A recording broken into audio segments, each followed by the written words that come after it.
Welcome to this week's Rural School Advocates of Iowa Capital Recap video. I'm Margaret Buckton, your RSAI professional advocate. In today's agenda, there was lots of floor action this week in both the House and the Senate. The Senate amended and passed their property tax reform proposal. We're going to talk about how that impacts schools. What's next? The state budget and some advocacy actions for the week. Well, in floor action this week, the Senate approved the governor's Make America Healthy Again bill, that's House File 2676, with an extensive strike-after amendment, which means they just basically started over, and that amendment fixed most of our concerns. They removed the daily physical education requirements and the extracurricular activity mandates for high school students. They fixed the nutrition waiver language. They added exceptions to the screen time limits to accommodate different student abilities, and we shared concerns about English learners and talented and gifted students, and students who are non-proficient requiring interventions to comply with the math and reading state plans. That bill goes back to the House. There was House action on the floor on Senate File 2428 on the student behavior bill, with also another strike-after amendment, which also fixed many of our concerns. The amendment removed the requirement to have a committee meet to consider readmittance of students to classrooms. The amendment requires adherence to federal law for students that have individual education plans and 504 plans, to provide training for IEP teams, and that training is about a free and appropriate public education and least restrictive environments. It required repeated disruptive behavior for nonviolent removals. They removed a provision whereby teachers would get court injunctions to prevent returning a student to a classroom, which really seemed like a nuclear option. Instead, there's now an appeal to the school board, which makes more sense. We still have some concerns about this, but it's in better shape. It was approved 89-4 on a strong bipartisan vote, now going back to the Senate. The Senate improved the joint investment trust limitations in Senate File 2286. The bill was amended to slightly improve, including elimination of a penalty and then a 30-day time period to cure if the deposits of a local government exceeded 25% limitation. This bill is still bad, and we're registered in opposition.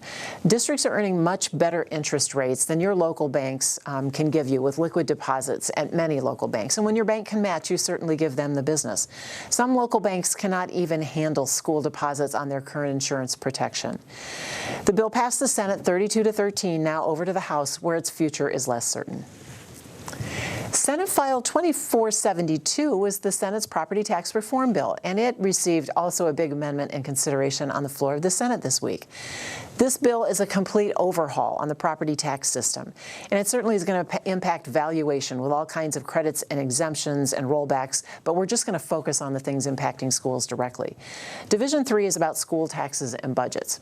Beginning in July of 27, the state's going to take over the 100% foundation level threshold. That means providing some property tax relief associated with the additional levy.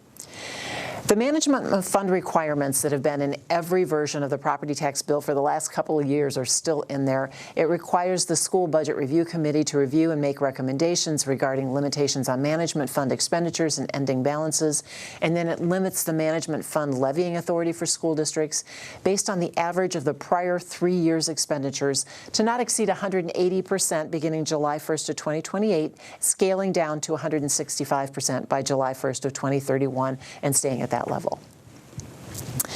The bill also lowers all kinds of voted property tax rates. This applies to PEPL and the debt levy rate for schools to 70% of the existing rate. There are provisions in both areas to hold districts harmless for obligations.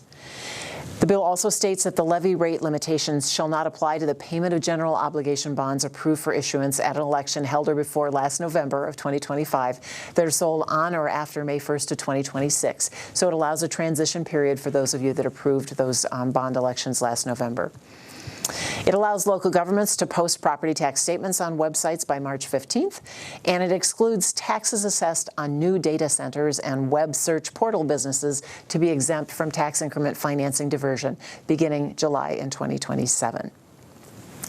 Now, for the first time, an impact on districts' unspent balances or carry-forward spending authority has appeared in a Senate proposal. We've seen it on the House side and with the governor.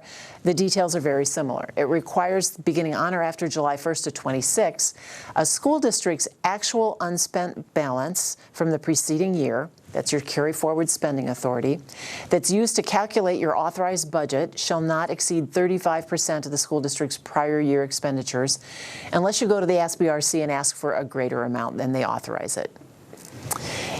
The bill also fixes the on-time funding calculation, and this is for districts that have growing enrollment, and that's to reflect the new January 2nd count date.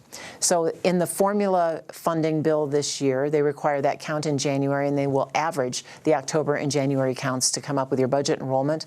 This would allow the on-time funding to align with that different number. It also allows the SBRC, but does not require them to approve a school board's request for on-time modified supplemental amount, which is spending authority. It requires school boards to have a policy defining a targeted range and a maximum percentage of unspent authorized budget. It requires the policy to establish that range and maximum with the intent to achieve several objectives: equalize educational opportunity, provide a good education for all children in the district, provide property tax relief, decrease the percentage of school costs paid from property taxes, and to provide reasonable control of school costs. And if those criteria sound familiar, you've probably heard them before, those are the priorities of the School Budget Review Committee, and they're required to make decisions based on achieving those particular criteria. It requires annual board review of that policy reflected in the minutes. So once you have your policy, you're going to have to come back and revisit it every year and make sure those percentages and maximums are still making sense to you.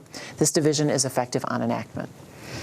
So this bill, the property tax reform bill in the Senate as amended, passed the Senate 41-4, a strong bipartisan vote. It moves to the House. Negotiations are likely to continue behind the scenes until the House, Senate, and Governor either can come to an agreement or agree to disagree. And either of those options are possible at this point. Well, last week we started talking about the state budget and shared the Iowa Capitol Dispatch article that talked about the Senate releasing their budget targets at $9.63 billion, and that's just below the Senate's $9.66 billion, but we don't have the House targets yet. We did, however, see budget activity this week. The House subcommittees met to look at the Administration and Regulation Bill and the Agriculture and Natural Resources bills. The Senate actually moved 7 bills out of Senate appropriations yesterday, and they're not the Senate language. They're moving the governor's introduced bills forward, but they'll be on the Senate calendar waiting for amendments once they do come to agreement. So it's going to take some steps out of the process. When we see these budget bills move to this extent, it's just like the daffodils coming up in spring. You know that something is changing and we're getting closer to the session adjourning. So in the next couple of weeks, as they work these things out, there's some advocacy actions that you can still undertake to make a difference. Keep talking about property tax reform, especially SAVE sustainability, and now these spending authority or unspent authorized budget limitations with both representatives and senators. Explain why UAB is necessary, what happens to your spending authority with declining enrollment and continued low SSA. Ask them not to punish districts for conservative budget principles, very similar to the state's budgeting decisions over the last decade. UAB limitations really impose on you a use it or lose it decision, forcing increased cash reserve to pay for it, and that's the opposite of property tax reform. Some very specific asks. When you can say thank you, it's always really great to be able to do that. Thank senators for their changes to the Make America Healthy Again bill in the Senate that reflected our call to action requests. Ask representatives to concur with that amendment. Thank representatives for their changes to the student behavior bill. Although we still have a few issues, it's much better. Ask representatives to just say no to the ICE-JIT bill, and to explain to them how it's going to impact you at the local level, whether you have a bank that will match that rate so you get a little bit better interest rate and still support the local bank, or maybe you have a bank that isn't able to take your deposits. Ask everyone to hit pause on charter schools legislation.